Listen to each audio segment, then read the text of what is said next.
कोटि ब्रह्मांड जननी करुणाम्बुपूर्णा जगज्जननी राजराजेश्वरी अभयवरदायिनी करुणाम्बुपूर्णा जगज्जननी श्रीं श्री भगवती विरजा देवी अभयपाद पद्मरे अनंत कोटि प्रणाम पूर्वक मु श्री भवानी प्रसाद वाणी श्री विरजा ठाकुराणी श्री अंग पूजक मोर समस्त भक्त मानू समस्त भक्त मानक मध्य थिबा समस्त वयस्क वरिष्ठ वरण्य पूज्यस्पद पूज्यन्य मानू मोर सम्मान सह नमस्कार एवं समस्त श्रद्धेय मानू शुभेच्छा सह आशीर्वाद से मानकर समस्त भक्त मानकर उन्नति कामना करी समस्त भक्त मानकर सर्वांगीन सर्वाभीष्ट शांति हो से कामना करी भगवती विरजा देवी पाखे आज आम विरजा मंत्रमाला श्री भगवती विरजा देवी गोटे आज एक देवदुर्लभ कथा कहवा देवदुर्लभ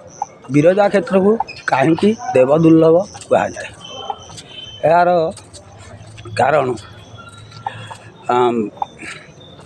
प्रथम आगे श्लोकटा कह वर्षाणां भारतवर्षौ देशानां उत्कल स्मृत उत्कले विरजा क्षेत्र सक्षेत्र देवदुर्लभ अर्थात वर्षाणां भारतवर्षु वर्ष मानक जिते देश अच्छी समस्त मध्य भारतवर्ष श्रेष्ठ वर्षाणां भारतवर्षु वर्षाणां उत्कल स्मृत भारत भितर उत्कल अति समस्त कलार उत्कर्षता लाभ कर ता ना उत्कल भारतवर्ष भितर श्रेष्ठ क्षेत्र उत्कल उत्कल मध्य श्रेष्ठ देवदुर्लभ है विरजा क्षेत्र सक्षेत्र देवदुर्लभ कारण को या आम जाजपुर गौरव परिचय आज आपण मैंने कौन भावतु किसी कहबार नहीं आज मुझे मान कर जाजपुर परिचय आम कहीं देवदुर्लभ क्षेत्र मुझे तुमको कहूँ या अत्यंत ज्ञानी माने आम छोट समय परिवेशन करते अच्छा आउ कौन ओम जदगदा क्षेत्रे ब्रह्मा उपवसति ब्रह्मणां ब्रह्मयज्ञ दश्वासमेध कृतानां द्वाविंश सहस्र विप्रर्चितानि तत्कुंड मध्ये यज्ञ वराह विरजा समद्भवानी वैतरणी तट गोशांतरे श्री विरजा वसति स वराह पृष्ठभागे भगवती गंगा न्यमग्रे स्वधन्वंतरे स्वर्गद्वारमिति यह विरजा स्थित सन्निधौ नाभिकुंड ब्रह्मा शुभस्तंभ देवी देवतार मध्य श्री एकानि हंस चित्रगुप्तानि मंदाकिनी जदगंगेश्वर पाताल गंगा गुप्त गंगा हरिहर एकात्मा प्रद्युम्न तपस्यातानि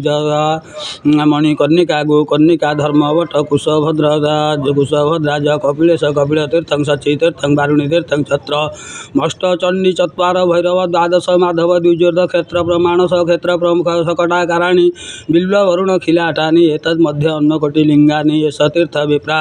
10 सहस्राणि वेद प्रपाठकानि जजन जाजन अध्यान अध्यापन दान प्रतिग्रह सत्कर्म निरुता 10 सहस्र ब्राह्मणानां महीनां तीर्थमात्रेण वराह विरजा वेदा विप्रा वैतरणी नदी महीनां तीर्थमात्रेण बकार बकार महीनां तीर्थमात्रेण बकार वंशदुर्लभा एष देव दुर्लभ क्षेत्री क्षेत्रादीश्वरी श्री भगवती विरजा देवी आपण मानकर मंगल कामना करंतु ये विषय रे आमे पर पुंखानुपुंख आलोचना करिया किंतु आज तुम सम्यक ज्ञान यू जो जान जे तुम परिचय कह तुम्हें कहीं देवदुर्लभ क्षेत्र जाजपुर कहीं विरजा वर्षाणां भारतवर्षु देशानां उत्कल स्मृत उत्कले भूये विरजा क्षेत्र सक्षेत्र देवदुर्लभ यही देवदुर्लभ क्षेत्र तुम मैंने बर्तमान युग सन्धार तुम मानकर उपस्थिति या भगवती माँ आम समस्त दर्शक मान कानीपण ढांगा आज आम विरजा मंत्रमाला को मंत्रमाला भजनमाला को जीवा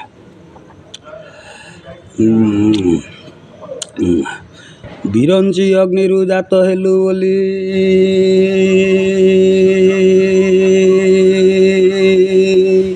नाम बहिलु विरजा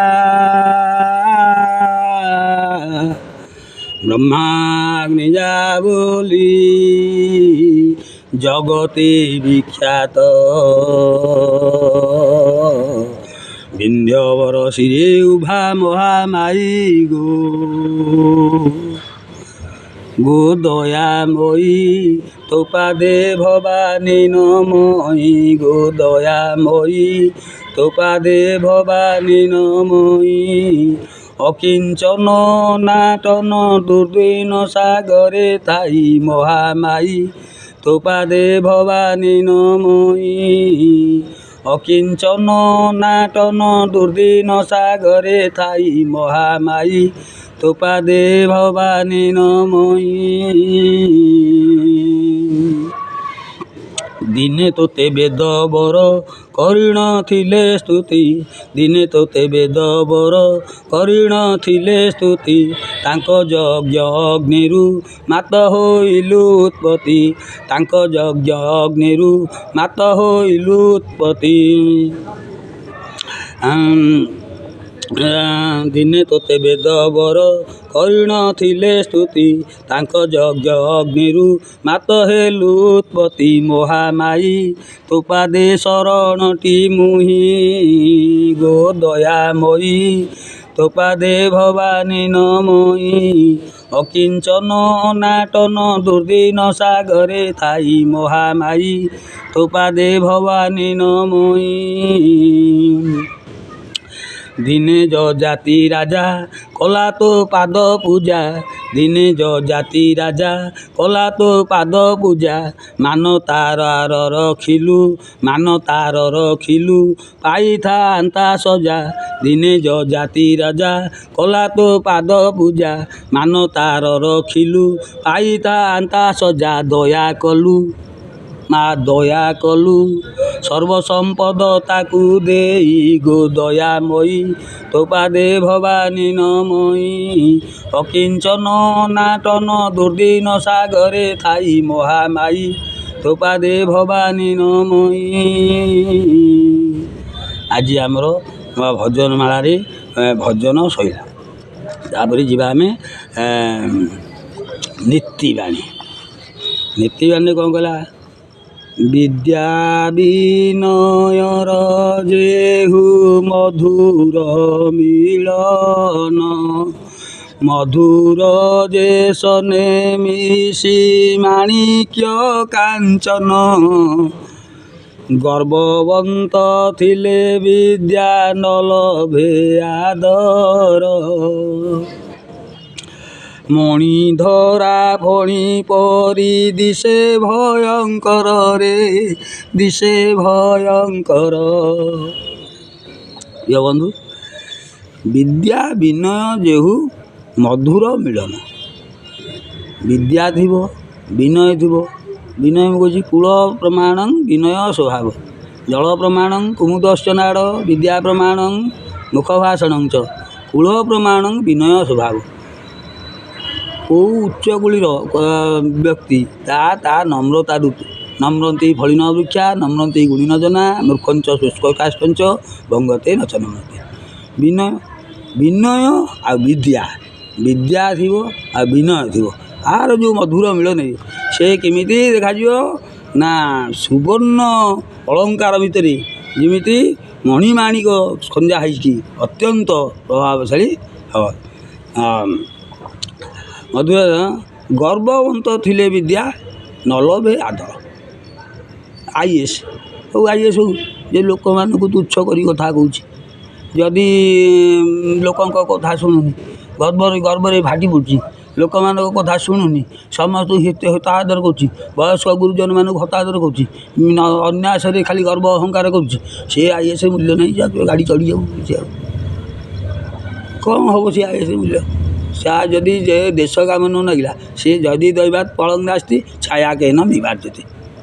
ଯଦି ଦେଶ ଉପକାର ନ ରହିକି ଉଲୁଣ୍ଠନ କଲା ସିଏ କିଛି ମୂଲ୍ୟ ନାହିଁ ବାବା। ହଉ ଆମର ଇଏ ଗଲା ଯେ ବିଦ୍ୟା ବିନୟର ବିଦ୍ୟା ସହିତ ବିନୟ ଥାଉ। ଗର୍ବବନ୍ତ ଯଦି ହେଲା ଫଣି ଧରା ବହୁତ ଅଛି, ଇଏ ଗର୍ବବନ୍ତ ତା ପାଖକୁ ଲୋକ ଯିବାକୁ ଡରୁଛନ୍ତି। ସେ ଲୋକ ଯଦି ଡରିଲେ ତା ବାପ ତା ସମୟଟା କମି ଆସିବ। ଯଦି ବହୁତ ଲୋକ ଜଣକୁ ଡରିଲେ ତାହେଲେ ସେ ଲୋକର ବା ଅଧପତନ ଅବଶ୍ୟମ୍ଭାବୀ। ଆଜି ପୁଣି ଆମର ହିତବାଣୀ ତ ଚାଲିଛି। ହିତବାଣୀ ଗୋଟେ ପଦେ କଥା ଆଜି କହୁଛି। ଗର୍ଭଧାରୀ ଜାଣେ ଗର୍ଭର ବେଦନା କିଛି ଜାଣରେ ସନ୍ତାନ ହୋଇଣ ବୁଝି ନ ପାରୁଛୁ ଦୁଃଖୀ ଜନନୀର ମନରେ ଭାବୁନା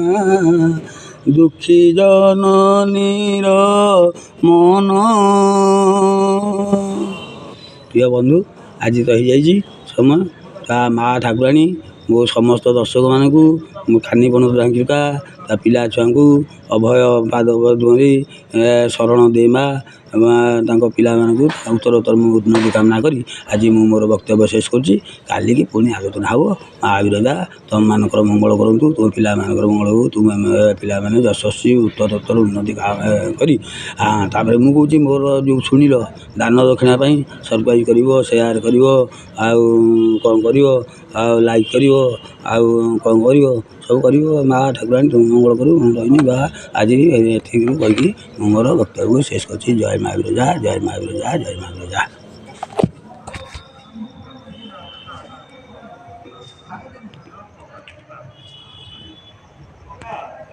ହଁ ବାବା।